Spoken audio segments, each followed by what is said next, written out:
Votre attention s'il vous plaît. Cet élément est en ligne là. Contactez-nous pour savoir s'il est aussi disponible en la langue de votre préférence. Veuillez aussi noter qu'il est en audio uniquement, dépourvu de ce fait d'image originaire. christequality.com. Les cieux sont à la portée de votre main, juste par un simple clic de la souris. Évangileéternel.com, le site de l'Évangile éternel. À présent, nous vous convions à suivre la rubrique Libre débat biblique et religieux. À présent, la rubrique Pasteur et thème vous invite à suivre le bien-aimé de Jésus-Christ et des saints, le docteur Labrito Mbala, ministre de l'Évangile éternel. Très bonne détente.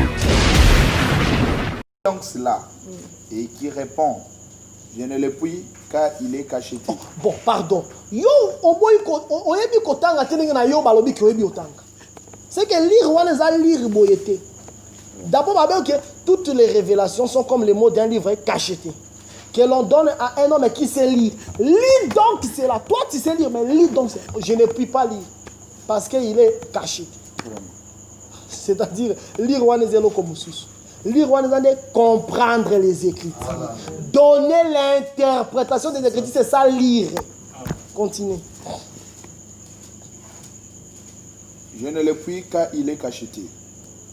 Ou comme un livret que l'on donne à un homme qui ne sait pas lire en disant, lis donc cela, et qui répond, je ne peux pas lire.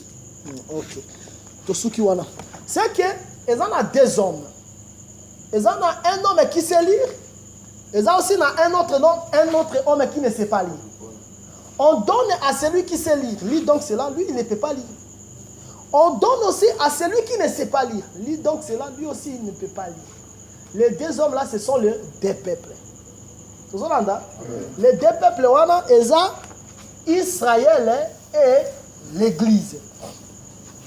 Parce que celui qui savait lire d'abord, c'était Israël. Mais lui savait lire quoi? C'est ça le problème. Il savait lire bien sûr. Mais il savait lire quoi? Lui savait lire Moïse. Il savait lire la loi. Selon notre loi, il mérite la mort. Pourquoi? Parce que Moïse nous a dit que tu ne peux pas travailler les jours de sabbat. Mais toi, tu travailles les jours de sabbat. C'est que tu dois mourir. Voilà, attendez vraiment Moïse. Aïe, à Moïse. C'est lui l'homme qui savait lire. Mais il y a vraiment bon. Toi, tu sais lire. Hein? Lis donc cela. Lis donc cela. Les années, tanga Jésus. Parce que tant que Jésus a fait ça, un homme riche dans le livre de Matthieu chapitre 19. Dans le livre que Jésus a fait, homme riche. Homme riche dans Bandi. Jésus. Et comment dit que qu'est-ce que je dois faire pour hériter la vie éternelle? C'est ça la question de l'homme riche. Jésus a dit, mais ça là, qu'est-ce que et à dans le Jésus a dit que pour y aller au Canada. Biloko loana koyibate na ibaka te depuis kala kobo mate na bomakala te abi ce sont des choses que j'observais depuis ma jeunesse bon abi ce que te ka biloko on fait ça ba po ndako kati vous comprenez te ka biloko on fait ça ba po ya wona ko kati ya wona lilo ba li donc c'est là quand il abi te ka biloko non ya wona lilo ba li donc c'est là biloko la pe ça ni pas pauvre va dans la pe ça Jésus. Si quand Jésus a dit l'homme riche, Jésus est éternel. Homme riche, il y a Israël. Richesse à Israël, les Romains 3, les Romains 9. Richesse à Israël, les oracle, les préceptes, les culte, les ordonnances et les alliances. Il y a des richesses à Israël. Mais Zoyango, dès qu'il peut sa pauvre, c'est-à-dire quoi? Sceller la vision avec les prophètes. C'est-à-dire que mon Abraham est en Jésus. Donc on dit Jésus t'a dit que lorsque votre père Abraham a vu mon jour, il était présailli du jour. Toi tu n'as pas même ces cartes, c'est-à-dire à côté pour appeler ça pauvre. Parce que Jésus est pauvre par rapport à Lazare, pauvre Lazare. Pauvre Lazare, il n'a pas blessé. Il n'a pas blessé, pauvre Lazare, il n'a pas chien, il n'a pas chien. Il sont tous un chien. Quand on a blessé, il a pauvre Lazare. par ses maîtrisires, nous sommes guéris. C'est que Jésus a la pauvre. Maintenant, Jésus a sa pauvre, il faut qu'il soit la richesse naïe. A te kangwe pas Jésus. Il y a un kokate. C'est-à-dire, à mon avis, que dans les rouleaux du livre, il est question de Jésus. Il y a un Israël à kokate. Il y a un qui lit donc cela. Mais je ne peux pas le lire. C'est ça, l'homme riche est incapable de vendre ses richesses pour donner aux pauvres. Vous avez la Bible ça? Maintenant, comme lui, il est incapable. Bakutani pe na oyo aibi kotanga te. Babi boyo pe na tsoyebi otanga te otanga yibo. Yo muto ebi okotanga te sko bele atanga. Sinde obi ke biso tolanga bazoba, biso tolanga bazoba. Bato bazala ke veiller na mokili zaka ne Israël. Parce que bango bazaki na loi ya Nzambe. Biso toyende vraiment bazoba okoko ba nota 50 basi yo kaka. Okokyo yiba no yo kaka bazoba. Nde biso tala bien aimé. C'est pour ça qu'il faut comme ça Nzambe hein. Yo ebaka Nzambe te, Dieu n'était pas le nôtre. Nzambe le lo komi ya biso yo zo plaqué dans Nzambe wana. Yo ebaki Nzambe. Yo ebaka vie éternelle. Si biso tu banga ba tipo bambanza Congo babalani. Banzamba pungu. Yo ka ba kombo Nzamba pungu. Ba Osiris, ba Isis, nde ba biloko la biso tozali na ngono koto. Mais aujourd'hui Dieu est venu pour nous. Il faut to kumisake tango nyo sobi ko ko ba ko adorer Nzambe ta pendant un mois adorer ka pour le matin. Na zo adorer ka Nzambe po okoma yanga. Bien aimé, tala lelo komi na Nzambe yo mona ngo aventure. Po comme pas Nzambe, Nzambe la fali andima sacrifice moko esalema. Ami boma ye moko. Po yo koma yaye. Non, bien aimé, il ne faut pas blaguer avec ces dieux. Maintenant, balobi ke tanga yango akokite. Balobeli oyo ayebi kotanga akokite, c'est-à-dire Israël. Balobi ke oyo ayebi kotanga te patanga ye pe akokite po eza caché. C'est que celui qui sait lire, c'est l'esprit ministériel. Mais tozomona yango ezobanda na Actes des Apôtres chapitre 2. Amen. Wana nde Pierre azwa ko comprendre. Mais David, alors bela qui soit habité, amenangé mon la corruption. Abi bandeko. Wana Pierre est quoi comme l'esprit en comprendre. Abi bandeko. Mais tombo ya patriarche David, Eza. Est-ce que vraiment David le ba pour naïe? David le ba pour naïe. Wala mona est Pierre a comme ko botanga. Bien aimé, ceux qui autant que critique au monde à Jésus te ba que lui autant na nous. Voilà. Autant que critique oh na mona galanga moi mai mboko boya kamba o ebi autant te. Voilà. Amen. Ceux qui autant à mona Jésus. Mona Jésus dans les écritures. Ceux qui mona Jésus dans les écritures no o ebi kotanga. Bien aimé, il y a aucun nom qui est donné pour les hommes sur la terre. Amen. Pour leur salut et pour leur délivrance. C'est seulement le nom de Jésus. Avec le nom de Jésus, nous irons au ciel. Avec le nom de Jésus-Christ, les malades seront guéris. Les miracles nous suivront. Est-ce que tu as c'est que celui qui sait lire, c'est le ministère. Lorsque nous sommes dans l'Apocalypse 1, Balobi, et celui qui lit. Celui qui lit, ça veut dire hein, le ministère, l'esprit ministériel. L'esprit ministériel, quand il y a différentes grâces. Il y a les apôtres, il y a les prophètes, il y a les docteurs, il y a les évangélistes, il y a les pasteurs.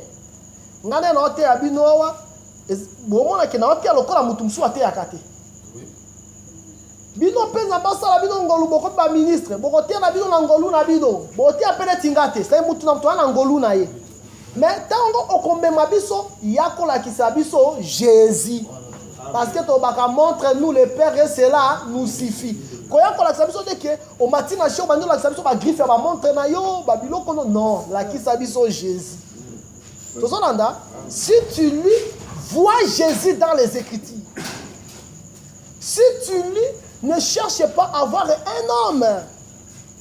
Parce que Moutou moko tandima koufela yo. Moutou koufela za la gagner kolo. C'est que celui qui sait lire, et celui qui lit, c'est Jésus, et ceux qui entendent les paroles de la prophétie. Pourquoi balobi que pour entendre les paroles de la prophétie? Or, nous prêchons par révélation. Hein? Nous prêchons par doctrine.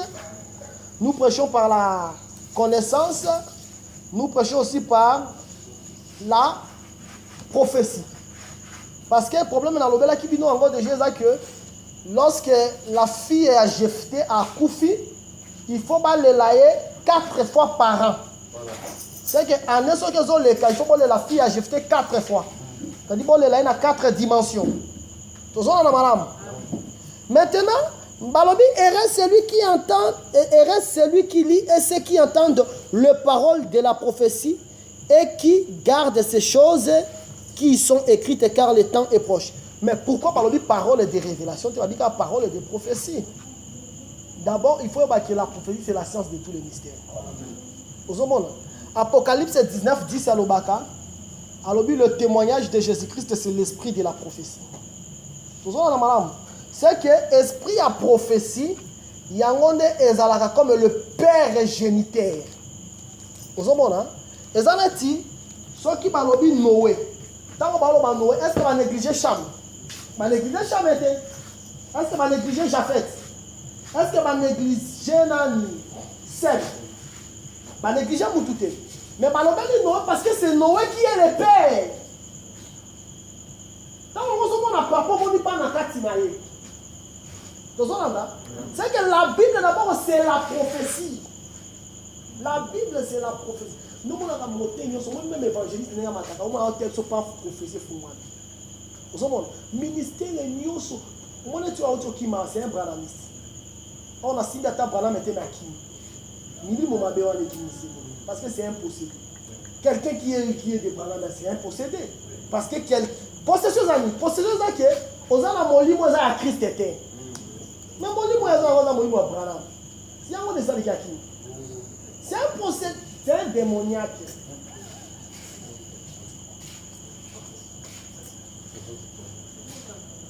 Vous comprenez? C'est que, dès que Zawara, les pères, à Zakananio sont 4 slides. Comment est-ce que Noé, c'est lui le père.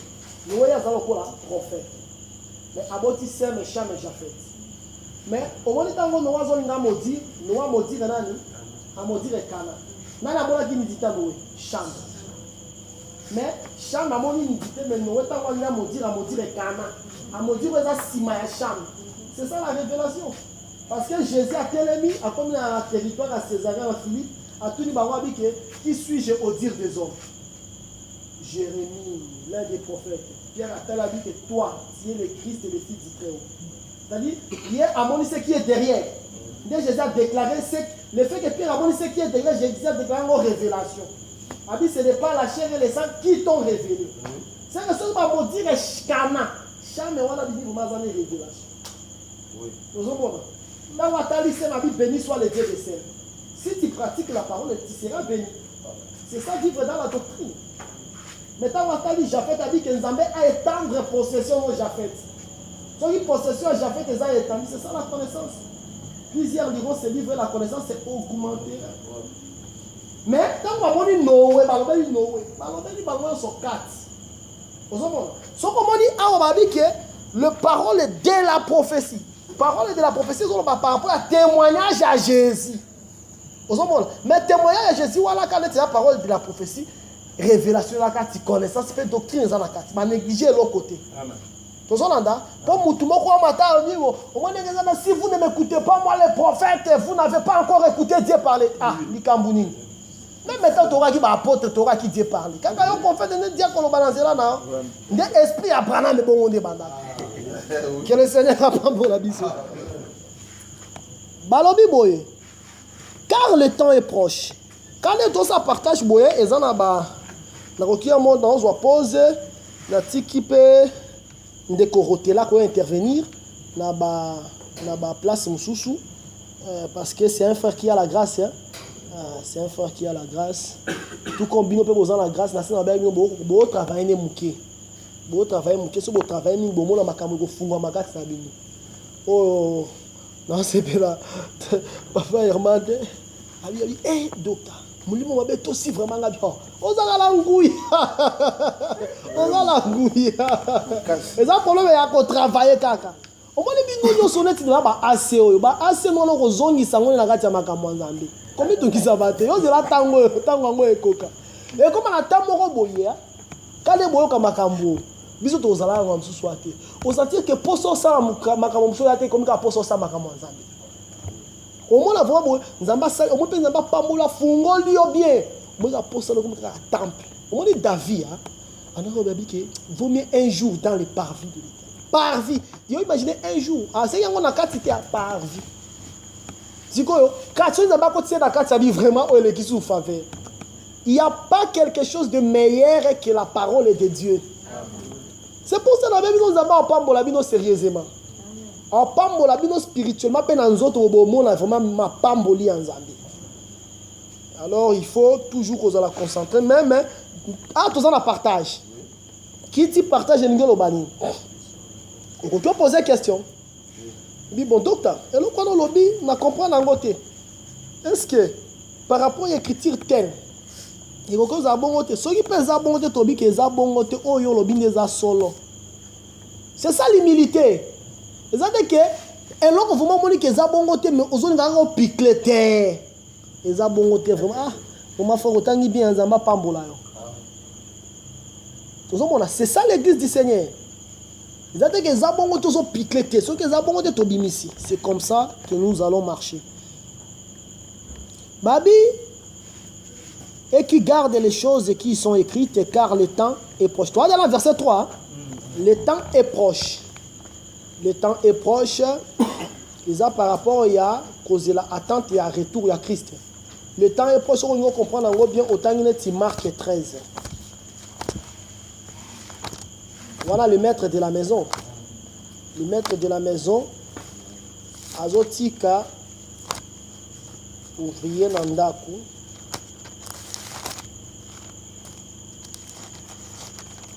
Marc 13. Tanga verset 32, la verset 36. Pour ce qui est du jour ou de l'heure, personne ne le sait, ni les anges dans le ciel, ni les fils, mais le Père seul. Prenez garde, veillez et priez, car vous ne savez quand ce temps viendra. Pardon, Souka, on continue. Au moment le temps est proche. Bah, si l'olenge ya mutu oye baka le temps est proche, attitude naï. Tout ça on a mal à moi.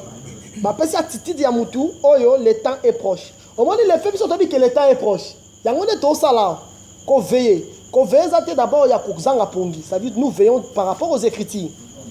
Nous prions, net lobi tozala ki na bandeko de 7h à 19h. C'est ça. Bato bazelaka, le temps est proche. Au moins attitude na bango. Mais yo si ko soko moni que frère ba pesa ka programme sur l'église de 1er janvier jusqu'au 31 décembre. Au compte na programme na te. Zalaka déjà miti ya kati na ba point d'interrogation. Parce que na on na kati na biso bato belé basala ka misala, na on na bino. Mais boye au kutu bozana misala na tongo. C'est ça veiller prier. Le royaume des cieux et arabiloko ya ba faiblesse. Les arabiloko ba tu faut pas na ba biceps na ba triceps mais ya molimo. Ba biceps na ba triceps ya physique bote na ba poitrine na minene té. Et ça dit que mutu oyo azondima c'est privé pour la chair, pour le Seigneur. Bien aimé na ko sabino té ezane loko mutu oyo à vaincre la chair c'est celui-là qui est un homme fort. Amen. Pour ça na batu baza makasi ya nzoto bo mais chair et sali bango bazoba. Na ngoko tune tolo ba eza ba msuba bina ba ya madona kati ba boîte papa mobimba mukolo eza na ba maître karatéka ba bina ba musique ya mokili na kati ba boîte na ngonga oyo. C'est que ces gens-là sont des faibles. Mais celui qui est fort c'est celui qui veille et qui prie. Au moins de tout ça là, c'est ça celui qui sait que le temps est proche. C'est que Moutouabi que le temps est proche à Blagakate. Vaut mieux na yo kandilo banzambe na zone nimba me na zo yo kakaka. Na zo makasi na telemia moko na nimbia moko na temba na biso. C'est ça celui qui veille et qui prie. C'est ça la personne, c'est la personne qui connaît que le temps est proche. Tu sais là? Continuez texte, il y a Marc 13. Verset 33, nous en avons. Ok. Il en sera comme... Verset 30. Prenez garde, veillez et priez, car vous ne savez quand ce temps viendra. Il en sera comme d'un homme qui, partant pour un voyage, laisse sa maison, remet l'autorité à ses serviteurs, indique à chacun sa tâche et ordonne au portier de veiller. Veillez donc, car vous ne savez quand viendra le maître de la maison, ou le soir, ou au milieu de la nuit, ou au chant du coq, ou le matin. Craignez qu'il ne vous trouve endormi à son arrivée soudaine. Ce que je vous dis, je le dis à tous. Veillez. Mukolonda kwa zui autorité ne atikeli ba serviteur. Ba serviteur ce sont les ministres. Atikeli bango autorité na ye. Si comme ministre de la parole à Matina cher alobi que bien aimé. Nenge zana lobi tozana partage jeudi. Toi la partage neti jeudi neti lelo. Mutu so azoni anda kabi que ah ba lekisipe. Kokazate que lobeli ministre, lobeli nenzambe. Parce que ba lobi que le maître de la maison, il a pris son autorité, il a donné à ses serviteurs. Tant que vous va dire oh bon évangéliste Gustave ana mimonaka ko kanzate ke olobela vraiment nzambe mote isongolo pakala salibo te bible pesa biso ba procédure nyonso soki omoni mote ina mabe va vers lui, c'est ton frère d'abord avant za mote aza d'abord un frère, il va entrer au ciel comme un frère et non comme un prédicateur. Si omoni mumi ina mabe papa ningi zana mais loko ozo simana est-ce que critique eza ozomona. Vous parlez avec amour. Parce que, parce que beaucoup de gens sont maudits pour balobela basali nzambe mabe. Batebele baza maudit parce que bamona basali nzambe lokola ba camarade na bango. Je vous dis c'est un très grand danger. Myriam mena Aaron balobela Moïse mabe nzambe abeta. C'est que un homme de Dieu c'est d'abord un homme. Lui aussi il cherche la perfection.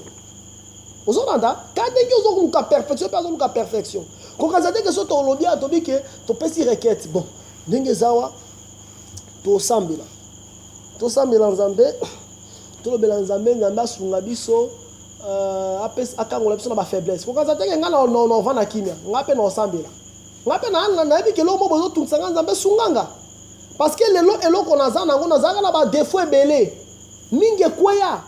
Mais par la grâce du Seigneur, la zone d'Imara qui est comme Anasuka. Parce que c'est lui qui nous a appelés, il est juste et fidèle. Il va veiller sur nos âmes. C'est que, Azu autorité n'est appelé si ses serviteurs. Un homme de Dieu, c'est la bouche de Dieu. Amen. Si tu rejettes un homme de Dieu, tu rejettes Dieu. Là, je vous dis la vérité. Bako sabinote. Pour exemple, bataille mususu, non comprendre te, et dans le comportement mususu. Bandimi bakomi nango lelo yo batu bapesi bango comportement là ce sont les prédicateurs eux-mêmes. Vraiment. Prédicateurs yeboko azolinga a déformer écriture pour la kokajole bino. Te eloko za yango te. O eza yango. Soki eza yango te ata soki osiliki ngana koloba la parole du Seigneur. L'apôtre Paul azoloba. Alobi soki na kolukana sepelisa bino no za mosali ya nzambe te. C'est que nous avons bonaye pas na yo. Na pesi yo conseil na bi bien aimé ngeza la kobeta ka moi cité. Na ye lobby obeti su moi sima. Bien aimé ngeza la kobeta ka moi cité. Wenga o papa ngeza na yaga la lobby na sali moi réception moko bonaye vraiment pas na yo. Na lié musuni na lié na tondi na bi za ba pambolo frère. Toye vraiment l'église boy. Peu importe na yaki musuni bi botem ça fait wana. To bois qui fera na libanda. On a vraiment musulman, mais la boîte qui ont vraiment libanda. C'est ça l'amour. Car Dieu châtie celui qui l'aime. C'est que ton lucate, ton déformé l'écriture pour nous séparer ça bateau. Il faut que nous sommes la bouche de Dieu. Parce que le maître de la maison, il a pris son autorité, il a donné à ses serviteurs. La femme est vertueuse. Ponanine. Sokotangina, Proverbe 31. Voilà mon salut dans le autant il y proverbe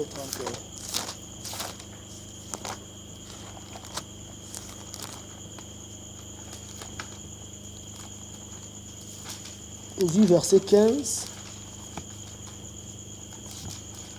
qui n'a verset 16. Elle se lève lorsqu'il est encore nuit. La femme est vertueuse. La femme vertueuse se lève. Ok, la femme vertueuse se lève lorsqu'il est encore nuit. Et elle donne la nourriture à sa maison. Et la tâche à ses servantes. Elle pense à un champ. Et elle l'acquiert. Du fruit de son travail, elle plante une vigne.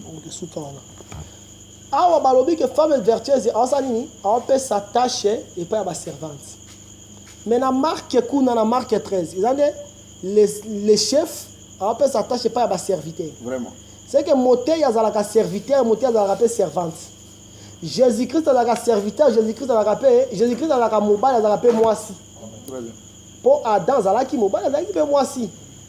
Mais Jésus peut faire la moisi, il faut la mobile. Mais Azam Mobali par rapport à vaincre les diables. Azam aussi par rapport à la capacité à porter nos péchés. Maintenant, Awa ministre P, quand on a marqué 13, Azam Lokola, les serviteurs, Oyobazo, Simba, Misala, Obapes, Batike Libango, autorité, au maître Atike Libango. C'est ça, c'est-à-dire, Biso peut être Mibal. Net l'apôtre Paul Azoloba par rapport à livre à Philémon. Alors, Onésime, mon fils, c'est que j'ai engendré. C'est que Paul a mobile lui a boti. Mais Azapé Lokola, maman à Galate. Abi, mes enfants pour qui j'éprouve les douleurs d'enfantement. Ah, comme la servante et pas la femme vertueuse. Mais femme vertueuse, voilà, appelle si nourriture na nanda konae. Mais n'est appelle si nourriture nanda konae à l'église. Mais nourriture on appelle si ndakune eza église mais akoleka par l'intermédiaire appelle si tâche pas ya ba servante. Mais tant on ba servante o baza ba ministre de la parole.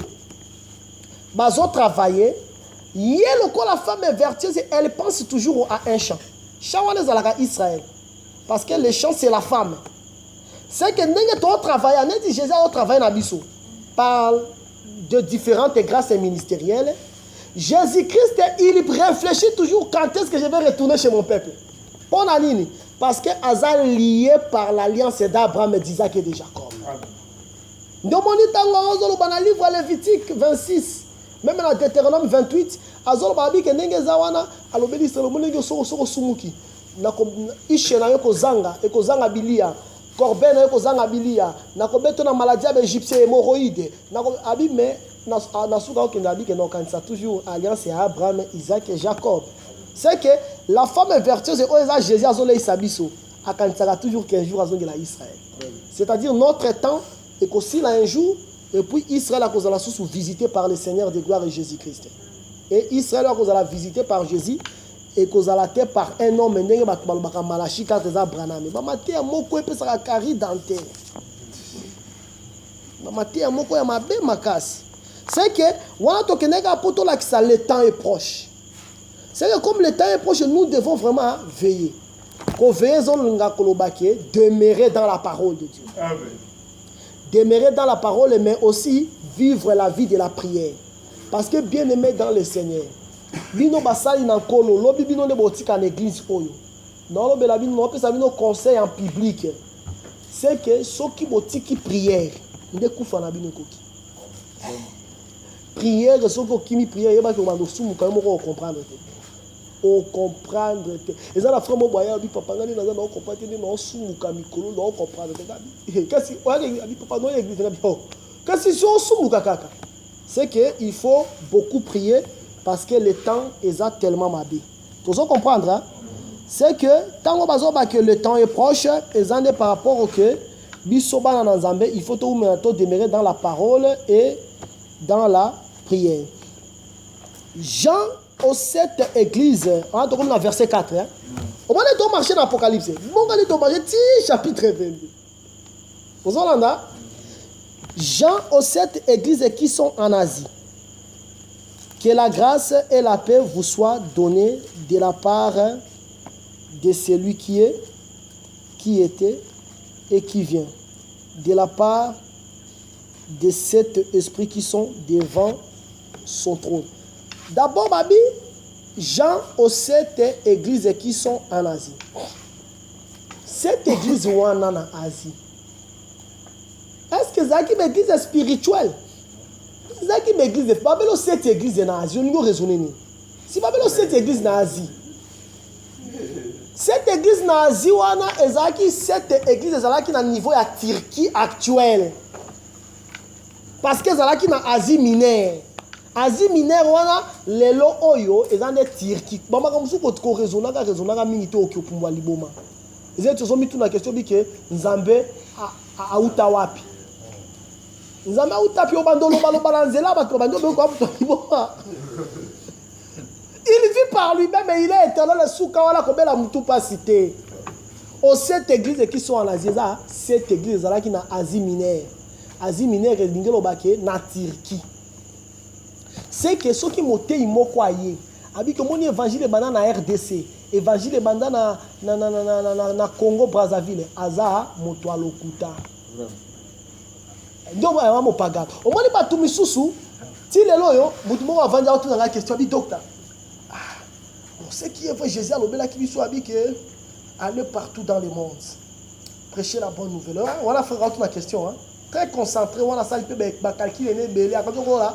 On a calculé belé voilà les abats yo comme question d'ailleurs là. Ali bon docteur mais les longs on a évangile posto lo baka so. Tout moi dit que à part la RDC Brazzaville moi Kampala moi Afrique mais est-ce que évangile yango mais comme on partout ou est-ce que tango be comme partout nga sala skonini pour ça ne comme que abano lo baki on est quand même assemblée de saints hein évangile éternel ce que ça na Turquie le fait que maman langue en Turquie bango peka abaza bato évangile wana est-ce que penser les années na forme wana moni akati kwa zamba betele maboko ta obi ke zala ba obi ngalo babu obi ke Michael Jackson ayemba pe bato bakoya ezalika si Saint-Esprit de quoi ça bato Michael Jackson ayemba bato bazolela yo wakolela yo na molimo malamu. Si un mutu soit zone la même molimo mabende zone lisa mutu. Parce que lui Dieu ba yembaka bo mutu a piqué crise mutu a leli na nzembo ya Satan. Nzembo Satan. Makambo itala, il faut pas la prudent. Il faut pas la prudent. Quand on sait que nzamba za na kati ya ba sentiment Dieu dans sa parole. C'est-à-dire il faut pas respecter les jalons et parole en ce moment vous avez dit. Pour bien par rapport à l'instrument. Est-ce que nous avons un instrument? Beaucoup de l'église il y a la bande beaucoup d'instruments. Ou qui sont classiques, il y a beaucoup qui chair de poule. Chair de poule là il y a Saint-Esprit. Il y a émotion. Maintenant il y a ça là quoi ba son à niveau en la tête. Des personnes émotion à mon lit mon sang tout est émotion. Obi batua balika ba comme ça ba sanctifier batu yo sanctifier ce qui sanctifie c'est la parole. Amen. C'est la parole qui sanctifie quand on dit que pour moi ba beti maboko kitoko bambi adorant oka mungongo somo. C'est pour ça que nous vous disons veillez sur la parole. Amen. Paul a l'obé à Timothée, il dit veille sur toi-même et sur ton enseignement. Amen. On ne blague pas avec l'enseignement. Amen. Mon fils, ne rejette pas l'enseignement de ta mère et les préceptes de ton père. L'enseignement de Kota Kamutulola. Batu bakota kaneza batu ba respecter qui enseignement. Bon bakota ba respecter qui enseignement te batikala qui peu importe. Kolukato bando blanchir batu yo lobelanga nzambe malama baptisé au nom du Père et du Fils et du Saint-Esprit. Pour azana temple à étage yo ngolo baki okota lo. Est-ce que mikolo po moni na angolé loko église nzambe malama etongi? Ngala moni ngo na réseaux sociaux mais na lobeli bino loko mususu. Nzambe malama tongi église moko na Angola mikolo yo je vous dis mes bien-aimés. Na lobeli za somme. Église en étage libanda na ngozo ko la moni ba stade ya ba blanc to la calendrier libanda zo ko stade dans la forme à plat mais plat là tous les gens qui entrent là ce sont des gens qui entrent dans le séjour des morts ngana lobango te eza mutu alobango za ku Salomo aloba bilomo bona livre à proverbe alors ba sur le pain mystère batu wana boluka te bo bando blanchir bango tangala nous proverbe chapitre 9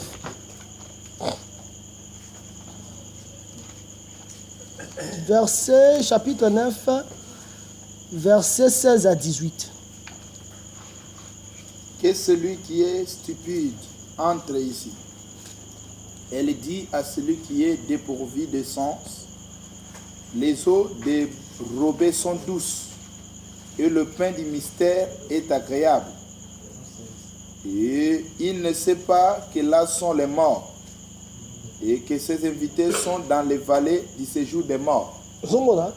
C'est-à-dire qu'on a dit que nous avons un séjour de mort. Ben invité on a mon abang on compte avec lui. On a fallu un séjour de mort. Mais d'abord les eaux dérobées oyo d'abord ils ont la gamine. Et puis les pains du mystère oyo ils ont agréable. D'abord ce qu'on voit par rapport à Apocalypse 17. Dans Apocalypse 17 tant on a Babylone la grande. Pour Babylone la grande bazo reprendre Apocalypse 17. Cette femme wana oyo vaneli mai oyo vaneli nyama une bête écarlate na nyoso wana. Il y a de Babylone la grande comme l'église catholique. Bête wana zana 7 têtes et puis zana 10 cornes. 7 têtes qui sont les 7 montagnes et les 10 cornes sont les 10 rois qui prendront l'autorité ensemble avec la bête pendant une heure. Mais l'église catholique inde aïba mai les eaux dérobées. Babia zalaka douce. Maï, les yeux à la parole de Dieu. Aïba parole de Dieu, à ça là que parole les alakayaye. On appelle cet exemple. Apôtre Pierre, Aza frère n'a bisoté. Mais il y a bengi que basilique n'est pas ni basilique Saint-Pierre. Abi Pierre n'est pas peine abi soit liboso. Est-ce que Pierre Aza frère n'a bango? Pierre a dit bango. Mais c'est les eaux dérobées. Vous entendez? Azu parole de Dieu. Parole de Dieu, on est à parole en abisso. Au moins, tu repas du Seigneur. À ça, on régulièrement. Mais il y a ma bé. À ça, on repas du Seigneur. Sainte Seine. Seine est français. Est-ce que biso na biso n'a pas français pour le kabasangoza? Bah, il français pour le kabiso. Mais Seine veut dire repas du soir. Seine, il y a un français dit que Seine, ça veut dire repas du soir. Et pour aller au babi que toko sala sainte scène mutu ya français belé na munoko na sala yango na tongo mutu ya bi français c'est ça les eaux dérobées. Mais les eaux dérobées wana eza douce parole comme ça vraiment parole commandé ya bango neti mosantu de na si on de mosantu mais mokili ba yebi na nde mosantu pape les eaux dérobées c'est-à-dire babilo ko za ba parole na biso ye azwa ngwa sa comparer nango. Et pour balobi que attention avec le pain du mystère. Le pain du mystère est agréable. Pain du mystère pour l'église catholique c'est prière mariale. Prière mariale pour l'église catholique il y a un pain mystère. Pour nani Mario balobaka Mario les a Mario ya Mario ils a Marie mère de Jésus. Marie wana c'est une déesse. Marie wana est sirène à monde de ténèbres. Mais bango ba benyango Marie, c'est la prière mariale. Prière mariale, basali yango. Neti pain mystère ya ba musulman. Eza Allah. Kasi Allah na bango ba Dieu ko eza Dieu. Allah ni Satan. Ni loko bango ya mode mystique. Mais bango ba yango Allah. Ba puis so tu abi Allah kubara. Au moins peut faire musu peut faire na ba sentiment faire bon. On dit ba faut ba sentiment. Oh après on se dit Allah kubara pasteur. Oh.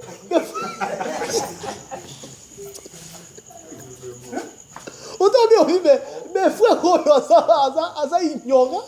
Yo ko banga ala kubara yatinani. Nga ala kubara la ngaite, ala kubara ya yomoko. Saluenga, bilobi saluez-vous les uns les autres. Saluez-vous par un saint baiser. Saluenga.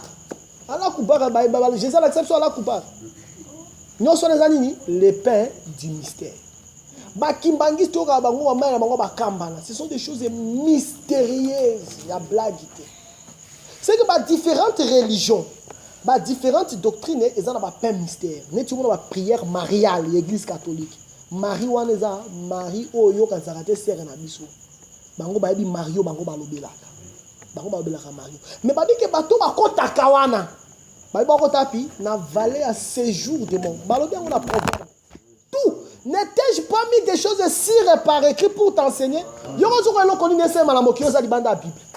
États-Unis ont la constitution naya. États-Unis bato ba osala ba investir, ba prêter ba sema, ba prêter ngo Nicolas la Bible. Bible est le sommet des sommets. Livre ata moko te ba soma ngo na mokili ebele lokola Bible. Livre o eza na vie koleka nyonso et puis yango les a moins cher. L'accès au royaume est ici, mais bato ba oboya. Oh, balo bango na Isaïe 55 verset 1, babi que venez acheter sans argent. Ba te que la bino makambo ya ofele, net toza to benga ki batu. Est-ce que to benga bino que droit d'entrée à la 500 francs? Mais batu ba boy koya, venez acheter sans argent. Tout ça, le Seigneur compte ça. Tout ça, le Seigneur compte ça. Bien aimé dans le Seigneur, on ne peut pas blaguer avec les choses de Dieu. C'est pour cela qu'il faut être prudent dans ces temps de la fin. Il y a tellement beaucoup de choses. C'est que les 7 églises, c'était d'abord les églises physiques. Parmi les 7 églises, il y a Éphèse. L'apôtre Paul a dit que j'ai combattu contre les bêtes d'Éphèse. Est-ce que tu as entendu? Bêtes d'Éphèse, Paul a dit la bango. Alors, bango na livre à Hébreu. Si je ne me trompe pas. Vous en Hébreu combien? Alors, que abunda qui n'a pas bête à Éphèse. C'est que l'apôtre Paul a dit vraiment l'église d'Éphèse. Tu as entendu? Aux huiles sous sont aux huiles Colossiens.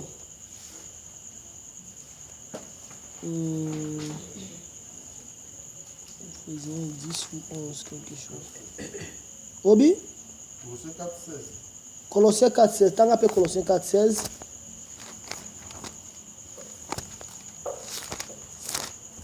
C'est ça le partage. Vous en avez version PC. Lorsque cette lettre aura été lue chez vous, faites en sorte qu'elle soit aussi lue de l'église de Laodicée. Ok. C'est-à-dire, votre lettre sur le aussi au tanga. Vous pouvez s'appeler bateau à Laodicée batanga. Est-ce que tango bateau à Laodicée, ce sont vraiment les frères babalek au Sangana? Dans Laodicée, Laodicée, il y a qui église qui à niveau ya Turquie. Turquie, on est en Asie mineure. Vous entendez? Turquie, vraiment. C'est-à-dire, hein, pour qu'on tout simplement que l'évangile, au biso tous en ango, Turquie, il y a déjà évangile éternel. Vraiment. Si le problème c'est-à-dire évangile est partout dans le monde. C'est-à-dire, où est-ce que soit évangile au même moment? Tout ce qu'on voit évangile, il est loyo. Lobby peut-être, bitumo salemi, bansuke bazakuna tomo. Vous en avez moi. C'est que l'évangile, l'évangile était dans le monde entier. Et était dans le monde entier. Déjà, la Turquie était à Congo. C'est-à-dire, que l'évangile éternel à Congo. Yolo belanga nini aux Rome. Rome et au déjà évangile éternel. Si qu'on y a la poste Mikolo, il faut église moko dessin à Mounenez en Italie. Oh. Et il y a déjà évangile. C'est ça le problème en Zambie nga sala kama kambulaye. Aujourd'hui Niger ako Niger au ka évangile liboso na biso. Préveza à totanga acte des apôtres. Acte 13. Moussa il a tanga verset 1.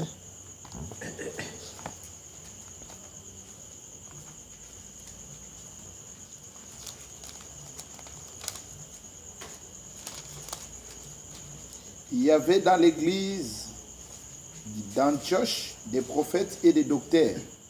Barnabas, Simeon appelé Niger. Ok. Comment est Simon a bien Niger? Là, dans la version PDV, la version parole de vie. Si vous demandez dans la version parole de vie, attends la version parole de vie. Version parole de vie, va bien Simon appelé les Noirs. Pour Niger, Nigérien. Niger, on va appeler Niger, Nigérien. On va bien Simon les Noirs. Simon les Niger. 13. Bon, dans la version sur la Bible, à part Nini, à parole. Bien aimé, parce que la Bible, il y a Thompson total, ceux qui ont Thompson dans la Bible. Ils ont la terrible. Oh, maître karatéka, là, mais on a. C'est-à-dire que ma caméra, c'est un biceps, c'était. Maître karatéka, voilà, vraiment. Ah, il 5e dan.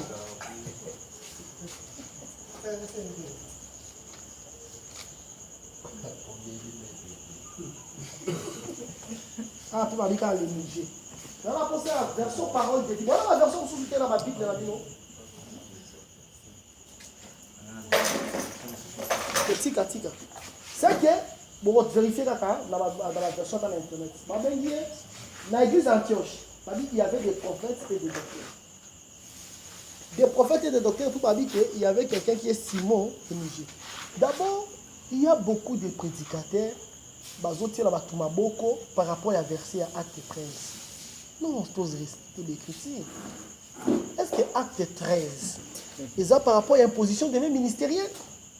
Tout le bac solo. Tout ça là qui est dans le Lubumbashi, tout ça la conférence, moi, tout ça, conférence, moi, il y a 2 mois, je crois. Maintenant, ça là, chaque samedi, je crois. On va dire partage dans ma ministre de la parole. Nous allons qui na pasteur Emmanuel Elkada, pasteur Onésime, docteur Jacques Moutombo, prophète Siala, docteur Adolphe, pasteur Timothée, évangéliste Johnson. C'est tout bon. D'abord, tous on a acte 13. Acte 13 est une position de même ministériel. J'ai aimé le Seigneur parce que les hommes de Dieu étaient humbles. Beaucoup, ils ont dit que c'est ça la vérité, la parole de Dieu. Soko lingo tela mutu maboko. Neti mosali na nkolo rotela, mosali na nzambe na nguya. Soto lingo to tele maboko. To to tele maboko. To ko tela o maboko te par rapport à acte 13. Amen. To tele maboko par rapport à ba verset zebele na Bible. Papa, yo lobelanga, yo lingo zola biso qui videre oti yango na saint dessin. Eza na nga qui videre, mais fa na la place nango. En tout cas. Et fa na la partie. Qu'on soit qui videre to même la biso oti na saint dessin. C'est-à-dire problème est ça nini. Des fois les gens ils utilisent seulement les écritures mais parti yango ne mabe. D'abord yo ka verset là. Il y avait dans l'église d'Antioche des prophètes et des docteurs. Bon, si vous avez des prophètes et des docteurs. Maintenant, tant que le Saint-Esprit et le mettez-moi à part Paul et Barnabas pour l'œuvre de la Bengibango. C'est que ceux qui battent Paul Maboko, na Barnabas, sont en imposition de nos ministériels. C'est que Paul, il faut avoir des prophètes ou bien docteurs. C'est que Barnabas, il faut avoir un prophète ou bien docteur. Parce que, et puis, mettez-moi à part. Donc, on dit que c'est une position de même ministérielle. C'est que Paul, par rapport à la grâce ministérielle, il y a encore grâce ministérielle. C'est que Paul était docteur. C'est que Paul était prophète. Vous comprenez? Parce que d'abord, parce que quelqu'un peut avoir 2 ministères. Quelqu'un peut avoir ça. Mais le problème est que, est-ce que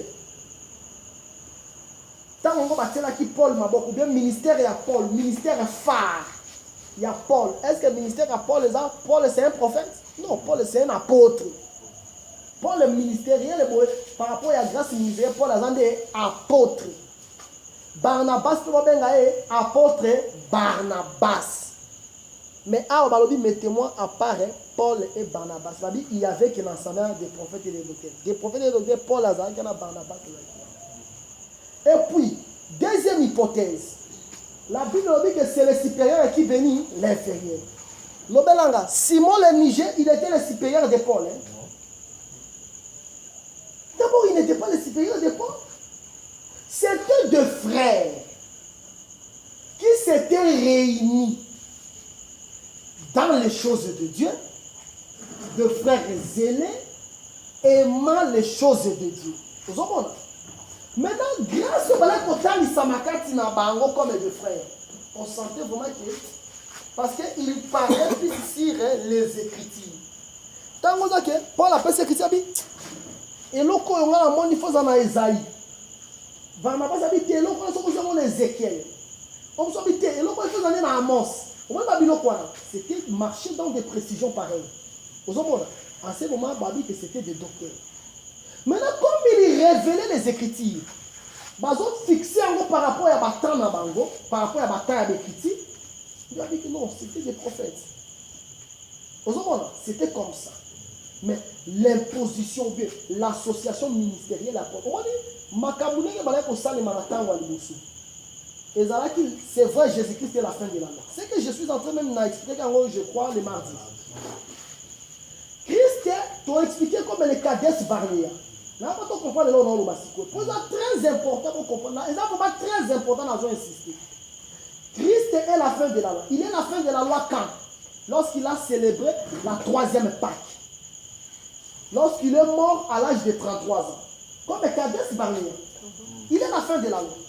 La fin de la loi, pourquoi? Parce que la loi, c'est la chair. Vous comprenez? La loi, ils ont excité la chair par rapport au livre à Hébreu. Maintenant, la chair, on a dit Christ, comme la cadence Barnéa, comme le 33e campement. Il faut voir la Myriam à Koufa. Vous comprenez? Mais Myriam, c'est qui? Myriam, c'est la chair. C'est que la mort de Christ à la croix, il a crucifié la chair. Romains 6 et 2. Crucifier la chair, ça veut dire que Myriam va mourir dans la cadence Barnéa. Maintenant, si Myriam va mourir dans la cadence Barnéa, or Myriam maintenant a rebasé l'oko moko. Pour la nuit, Myriam maintenant a rendu la Myriam contre Moïse. Mais Zamba Salini a bêti Myriam à Tikia. Pour la nuit, parce que Aaron c'est les chansons, Myriam c'est les panétiers. Maintenant, comme le Seigneur a bêti Myriam, Aaron a Tikai. Mais Aaron a continué à marcher, mais moulaïté. Aaron, il faut aussi que dans la montagne, il y a or. La chair les a crucifiés. La chair, voilà, c'est Myriam qui est morte. Mais Myriam qui est morte, Myriam continue encore un peu sous forme d'Aaron. Mais ensuite, on a un niveau de la montagne de or. Mais Moïse, en tant que la plaine de Moab. Mais tant que dans la montagne de or, il y a le babou. Jésus-Christ a vaincu la loi à la croix. Mais la loi a continué encore. Quelque temps, nous sommes dans la montagne à or. Nous sommes dans l'acte 21. Dans l'acte 21, la Bible est Paul a coûté vraiment battu, il à Naziréa. Il dit que Paul, tu as dit que tu as Moïse. Et pas à Bayou, donc, tu as pagan.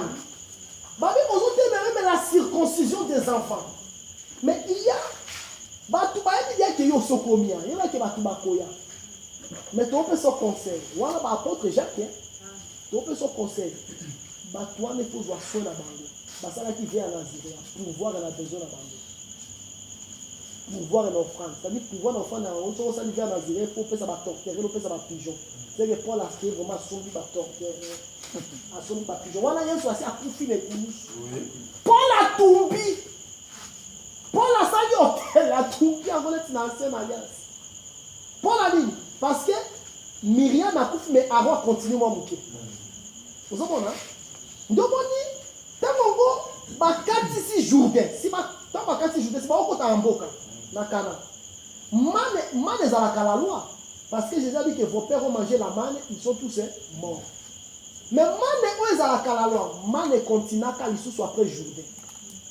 Mais man ne dit que s'arrêta qui dit le lendemain de la Pâque. On a Josué 5. C'est que la loi a continué. La loi on est quartier vraiment Jourdain. Et continue. Mais elle s'arrêta le lendemain de la Pâque. Quand on va lire le fruit du pays. C'est que quand bien même Christ a mis fin à la loi a continué un peu mouquée. Je prends un exemple. Tu vois qu'on a un beau cas. Si guerre est salée. Pas si guerre est salée. Tant que guerre est salée. Nous pensons que guerre est salée. Mbalama to wa nzonga na kwa 22 heures. Nous sommes balama nzonga na 19 heures. To banga na nukaka. Moi tant beaucoup me kozala mwana. To banga ti et comme moi to zonga sur activité normale. Au bon de zalaka. De la même manière avec la loi. Il a mis fin à la loi, mais l'eau ça qui est pour continuer à mouiller et puis et limouer. Maintenant, Même on a attend pour circoncision, on a que ça les n'attend pas Paul bazala qui on a. Il faut il faut la circoncision, il faut la circoncision. Et ben là que ça les maintenant bongo. Par rapport, il y a imposition de même ministériel à Paul. Parce que ma tubé m'a dit par rapport à Galate. L'apôtre Paul a dit qu'après 14 ans, 3 ans, après les gars 14 ans, Abinaya qui n'est pas ma colonne. Ma colonne est qui Pierre et Jean-Jacques. Alors il va passer une maître d'association. D'abord, il faut comprendre qu'il tire un monde mais il va aller travailler dans Tawana. Dans Tawana les amis, si on appelle sur ma boko, il y a un peu de 10 000. Vous comprenez? De la même manière, au moins il y a un peu de makolo. Au moins il y a un peu de épître. Il y a un peu de makolo. Bazo ko sukula makolo za kite vraiment que so na yepa na yo ngola sakwe olinginga. Ya ko ma boto ko no pe ali papa misa shocks na misi voma shocks. Faut qu'on fasse kolinga ma. Ozona. Mais tala lelo par rapport ya tala lelo. So na ko pas faut qu'on asukala su makolo boete. Na ko zo so 10 000 francs pe singa transport. 10 000 francs pe. Moi 100 000 francs. Alors 100 000 francs pe singa transport. Ozona. 100 000 francs pe singa transport asukolinga makolo. N'est-ce que vous comprenez? Et ça par rapport à la civilisation. Aujourd'hui, les Bible maudit soit celui qui est pendu au bois. Ah, pendu au bois. Donc, on dit que Jésus a koufaka boy. Vous qui crucifiait, qui pendait les gens. C'était les Romains. Maintenant, la manière dont les Romains tuaient les gens, ils tuaient les gens comment? Il tuait les gens par pendaison. Natawana, quand on a année, au continent a année 30, 50, 40, 50, 70, 80, avant même après. Vous remarquez qu'il tue là-bas Rome. Il tuait les gens par pendaison, par des guillotines. C'est-à-dire, paf, Jean-Baptiste. Il tuait aussi les gens par la crucifixion. C'est-à-dire, mais ce qu'on a quoi Natawana, quand bien même maudit soit celui qui est pendu au bois, on les a dans prophétie, mais tant que Jésus a koufi boyé. Pour qu'on coupe un peu boyé, ça peut n'a écriture et la révélation pour mami peu plus. Vous savez, aux yeux par rapport à ça. De la même manière, imposition de même ministériel à Paul, et ça les marque quand on a mis d'association. Vous savez, mais si vous demandez Paul à comment est-ce qu'on peut arranger Babylone. Donc, Paul, c'est le langage de Paul.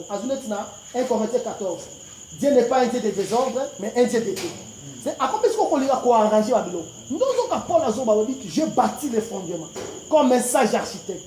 Pourquoi le bel Paul? C'est pour arranger les histoires. Les histoires étaient éparpillées. La grâce était venue, mais les choses étaient dispersées. Donc, on dit Zanda comprenant que le Coran habite dans Pierre et Boutou. Pierre, si tu as un camarade, mais bon, tu as un moboulou. Azupol. Vous savez, Azupol, nous avons dit révélation que je viens de vous écrire. Je l'ai écrit un peu des mots. Abin Zamba, Zoaki Moutouma, dans le 3e siècle. Nous avons Paul a dit pour arranger Babylone. Nous avons dit Paul dans Hébreu 6. Dans Hébreu 6, ça veut dire que les sangs, les éléments, Babylone, tout dans ce qui tout dans les parfait. Il y a la doctrine est débattue. La doctrine est des impositions de main. Si vous avez des impositions de main, pourquoi il y a un salama qui n'a pas beaucoup? Si Paul a zongi dans imposition de main, salama qui n'a pas beaucoup. A zongi, si Paul a la loi et au témoignage. Mais a zongi a parlé Moïse associé à qui Josué. Vous comprenez? Mais par rapport à la culture, vous avez qui n'a pas si vous avez la pression à beaucoup, Nandimi Moussalo Sala. Mais d'association, on a des actes en position de même ministériel à Paul. Donc on est même inventé en gros. Mais c'est quoi? Pourquoi on a un salama qui n'a pas beaucoup? Et c'est même parce que Myriam a couffé, mais un roi continue. Est-ce que vous comprenez? Et ça encore la main est écarte ici, et continue en boca, mais continue, mais après, et élit-moi. C'est ça même aujourd'hui. Même dans l'assemblée, c'est tout le bas. N'est-ce pas, il y avait d'autres choses, n'est-ce pas, les noms babongi ça? Mais si on tourne, on tourne, on tourne, pourquoi tu n'as pas la voix? C'est ça que tu es. On compte à l'eau là. On compte à l'eau, les gens. D'abord, on peut dire qu'ils sont, on peut dire qu'ils ont premier temps. Et puis, dans la carte, il y a lignée à Abraham. Mais pour la connaissance doit s'augmenter. Parce que la lumière de la ligne doit devenir comme la lumière du soleil. Et la lumière du soleil doit devenir comme la lumière de 7 jours. La connaissance est croissant. Oui. Mais Mouké, on les a la perfection la carte. Sinon, on doit confesser comme Abraham.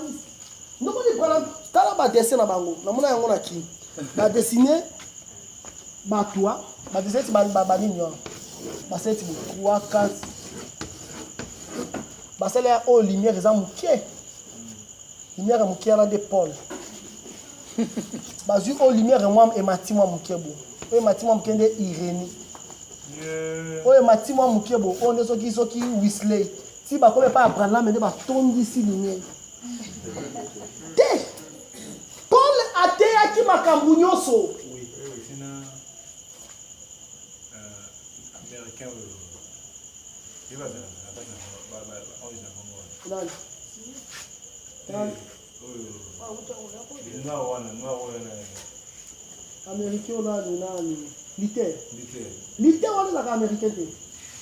Liter wana bataki ezaka allemand. Parce que moni liter king wana ye aya sima. Liter oyo asalaka réforme. D'ailleurs moi je dis que liter là c'est notre frère. Pour la nini. Liter wana asala réforme nini. Liter oyo mungele wana. Ya sala vraiment réforme ezaki nini. Ya za atelemela l'église catholique en public. Ye natanga ye natanga livre mobo azo expliquer à publier les 90 les 90 articles de l'ITER. Wana na kati ba article wana atelemela prière mariale. Oh tango ba uta ba conférence ya ba lycée wana, uta ba conférence ya lycée wana ba docteur ba prière ya dogme catholique. Ba prière mariale, ba culte ya bato ba kufa ki ba purgatoire, ba biloko ya ba docteur wana. L'ITER wana siko ya telema bi que ça c'est de pas la parole de Dieu. Vous comprenez? Siko le problème est nini? A telemeli ne yango à la petite position quand même avec et puis a telemela baptême et aspersion l'ITER. Telemela yango, c'est notre frère. Siko tango l'ITER a telemeli yango demande ba bengi réforme protestante. Et pour mettre l'ITER à Koufi. Bato ba ko hériter sima. Ne va pas hériter Mabé, Baboum. Mais l'ITER, il était juste, il n'avait pas beaucoup de révélations, beaucoup de profondeur, mais par rapport à la doctrine et à la fixation, il y a dit pour l'ITER, maintenant, on dit que ton zong en a pas porte batika. C'est ça ce que l'ITER dit. Tant que vraiment Martin l'ITER, l'ITER King est qui n'est négocié dans ma traite des noirs, il y a un mopagan. Mais Martin l'ITER allemand, tant que bien, le monde que c'était vraiment notre frère. Est-ce que tu as là? Maintenant, bango basali brana mende lumière ma casse. Non, ba Paul ba papa. Yo, biso na bino le notre pototé à Bible. Avant toté à Bible, to tanga à hébreu. Paul ka sa baté ya bana otanga nga. Aye ba katanga. Ba Paul ba otela ba rouleau. Ya Paul ya te, Paul azuka ke zai. Ba to te Bible zai. Ate Bible zai. Avant la capacité de dire que ceux qui nous atteignent, net inga na terre qui t'en zala na terre. Oui. Yuzo Paul moninga na yo. Si pas Paul était par contre faut pas dans la lumière à munel biso tout dans la lumière à ma consécration ma Paul bazaki nango. Biso la bino distraction. Biso la bino on a 10 ba na yo moko zo réfléchir ki ba no boli a ndengeni. Si moya to tanga Bible ezate. O matina chere bo bandi ba bino ba sambo les oba. Paul bango bazana ba consécration moko ya ba niveau musu je vous dis la vérité. Paul yo côté Paul ni ndenge muke. Yo pote faut otanga Paul. Mutozo et Paul obeli yoka Paul précision. Abi j'ai bâti le fondement comme un sage architecte. Abi yo mutozo tonga vérifier le fondement. Si vous meillez à côté, vous avez fondement, vous avez votre livre. Ou que comparer Paul na Branham. Et pour ce Branham avec l'équipe Paul na lumière. oyo Jean zote ya Jean obebino bien tayoka Jean lokote moi quand on a terminé ce sont des choses que nous avons touchées. Jean a simba Jésus on Jésus a simba Jésus yo bien longa Jésus bon il y a la voile de Véronique on va le la Rome là vrai visage à Jésus ma dit que Jésus t'as voir que na bois na croix t'as voir que na Golgotha ma dit Jésus a ok na puta na moi si on a dit na voile si qu'on voile on entend mon Jésus en que Jésus mawa a vu apparaître si Jésus voile visage dans on parle si Jésus visage et longa Jésus tika parce que moment na ngote même tala na Vatican Saint-Pierre bino ce moment na ngota ba na nini na ba France 24 au moins moi si moi ba ngota ki wana na Vatican Saint-Pierre moi stati mo boya moi si mo boya si moi c'est un de Véronique si comme abi voile de Véronique oh c'est catholique et ça Satan toi évoluer quand les autres dans l'Apocalypse pour comprendre makambo belé tant aussi dans l'Apocalypse 17 si quoi yo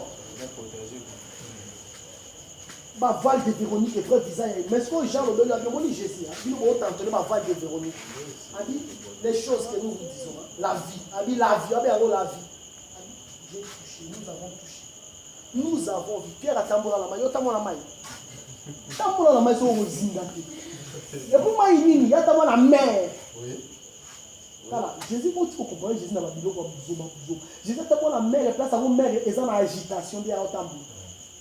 Tant que mère est calme, tant que ça agité, les gens tambour dans la mer. Pierre a mon avis que tu as un fantôme, Pierre a tambour dans la mer. C'est pas comme on va comment qui se comporte à Jésus. Bon, tu as une assurance et nous. Vous dortez, quand vous va dire, on va t'inventer, on va vous donner un kangamis au moins à moi un yomo. Il y a un vrai Jésus. Nous devons comparer là. Et pour que nous la ça, Branham est dans la la lumière, dans la Branham la lumière est tombée à nous. Branham c'est la perfection. Ami ça me curé. Ami ça me curé. Et curé a pour na éviter ça. Aba okanza là. OK, je vous dis mes frères, Jésus a le bas qui bouille dans le livre Matthieu 24. A dit qu'il y aura les faux Christ. Amen. Le faux Christ, Branham, c'est déjà l'un des faux Christ. Oui.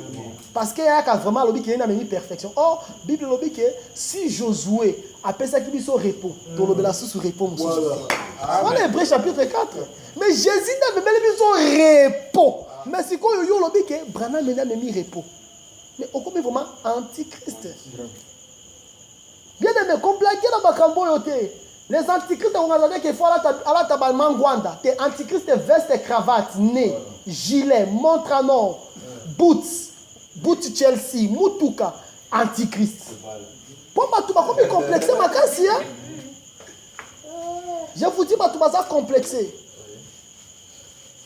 Bien aimé, non, la Bible, tous à la prudence parce que la fin de toutes choses est proche. Amen.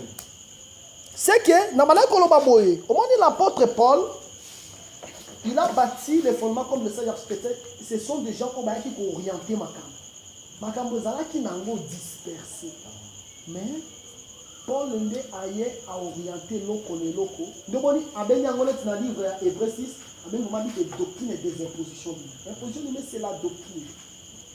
Baptême, c'est la doctrine. Doctrine et jugement dernier. C'est-à-dire, les habits locaux qui sont envoyés à Tiango trop clair. Vous voyez? Aujourd'hui, c'est même Apocalypse. Apocalypse, ce sont des bâtons, Armageddon, Gog et Magog, jugement éternel, jugement chronique. Vous voyez? Mais, Esaïe a lobé la Bible. Ézéchiel a lobé la Bible. Mais Ézéchiel n'a pas Esaïe, n'a pas Jérémie, manière a lobé la Bible. Balobé la d'une manière un peu dispersée. Moment où Apocalypse, il y a Jean qui a lobé l'Apocalypse. Jean a cadré Babylone qu'on a Apocalypse. Le fait que Jean a cadré Babylone qu'on a Apocalypse, c'est aux gens la facilité de comprendre Isaïe. Aux gens la facilité de comprendre Daniel. Parce que Daniel a le livre et Apocalypse et Ancienne Alliance. Mais Apocalypse, c'est Apocalypse, c'est la Nouvelle Alliance. Est-ce que vous comprenez? D'abord, on ne peut pas blaguer avec ces gens-là. On doit les respecter. Respect aux supérieurs. Respect aux élus. Même ceux qui montent au limite dans mon docteur Kalo reste docteur Kalo. C'est les pères. Vous entendez? C'est-à-dire, c'est comme ça qu'il faut battre. Pour au moins, les Babylons, on va tout comme on va orgueil à la femme. Orgueil à la femme. C'est que, apôtre Paul va blaguer dans bangote. Oyo acte 13, nengozo mona acte 13 awa. Acte 13 ezalaki imposition des mêmes ministériels était. Pour ce que zalaka yango, il faut les supérieurs venir d'abord à l'inférieur. Supérieur à Paul Azawate. Supérieur à Paul Azawanate. Tanga bato Lucas supérieur à Paul Azate. Ozomona. Et puis na simaki yango Paul abanaye ko viser min kolobela sur Simon le Niger. Pour na ça comment évangile ezaki répandu partout. Tant que Simon le Niger, dans la version parole de vie, Simon le Noir. C'est que avant l'évangile, comme on a dit en RDC, et comme on a dit en Niger. C'est-à-dire, quand il était les langues, il faut que l'église en Niger. L'église, comme on a dit en Niger, les Nigériens, ils ont déjà évangile. Aujourd'hui, c'est ni Éthiopien. C'est un Éthiopien. Mais ni Éthiopien, Pierre a baptisé. C'est que l'évangile, comme on a dit en Éthiopie. Avant même, comme en RDC. Pourquoi tu parles d'évangile et Israël et RDCT? Vraiment. Et ni Éthiopien, évangile comme on Niger, comme en Asie mineure, Turquie, évangile. Paul a les cannes en Espagne. Vraiment. Vous savez, pour les gens, vraiment, dans la confession, c'est que les 7 églises, d'abord, les églises. Vous avez des églises physiques. Je crois que le frère Herman a fait écriture il y a Colossiens chapitre 4, verset 16. Ce qui est aussi sur Kotanga, Botinango Pena, Laodicée. Maintenant, l'église Wana Ezala qui 7, balobi que la grâce et la paix vous soient données de la part de celui qui est, qui était et qui vient. De la part de cet esprit qui sont devant son trône. D'abord, pourquoi la grâce et la paix vous soient données? Au moment le Seigneur a dit qui ça d'abord, alors il y a un message il faut simba l'église wana. Mais balobi qu'il faut grâce et paix ça mena bino pena kinya. Pourquoi? Parce que d'abord na temps oyo c'était ezaki batin en persécution makasi hein. Ezaki batin en persécution makasi na batin oyo nde ba Pierre bakufa. Thomas bakufa ki basilaki.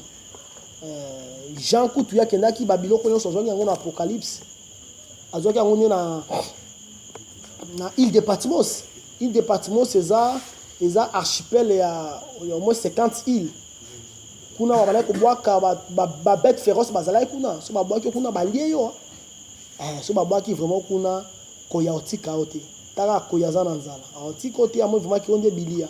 Ours c'est pas otika ote. Mais Jean ba boaki na île de Patmos nzamba a épargné que lion ali a été ours ali a été.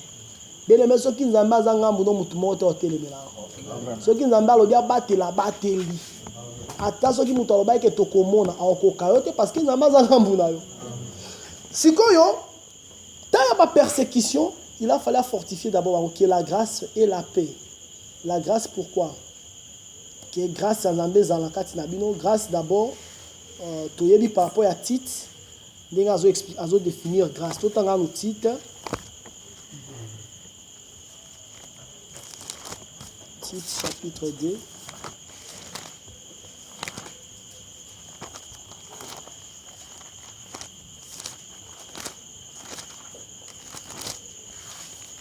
Au moment où l'Apocalypse est comme un livre vraiment simple et banal. Quand il y a ce verset 11 à 12. Chapitre 2. Car la grâce de Dieu, source de salut pour tous les hommes, a été manifestée.